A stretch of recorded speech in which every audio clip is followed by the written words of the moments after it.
10 véhicules neufs, dont des camions, ambulances et pick-up, 5 cellules contenant les matériels de transport, de lutte contre les inondations et les incendies, 2 unités de potabilisation de l'eau, 4 embarcations et du matériel de sauvetage aquatique, des matériels d'intervention pour accidents à la circulation, secours santé. C'est ce qu'est allé visiter ce vendredi dans les casernes des pompiers de Marois l'ambassadeur, chef de la délégation de l'Union européenne au Cameroun, Hans-Peter Schalek, accompagné du général de brigade Mahamat Ahmed Kotoko, commandant du corps national des sapeurs-pompiers.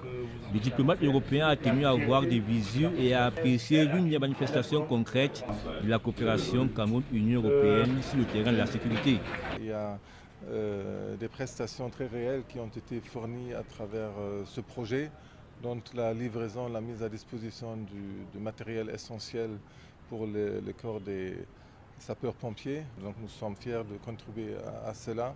De création relativement récente, les casernes de pompiers de Marois et de Kousséry voient ainsi leur capacité opérationnelle considérablement boostée dans la région de l'extrême nord. Ça nous a permis d'avoir un certain nombre de formations et surtout les matériels qui nous ont été donnés nous permettront d'être beaucoup plus actifs, opérationnels sur les zones que nous couvrons, notamment dans la région de l'extrême nord.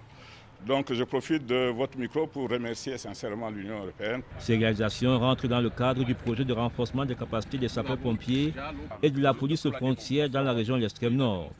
C'est ainsi que 4 postes frontières ont été rénovés et équipés.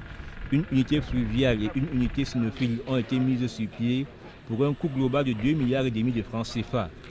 Avant de quitter Marois, l'ambassadeur Schalek a visité 2 ONG qui œuvrent pour la promotion de la paix et du vivre ensemble grâce au soutien de l'Union européenne.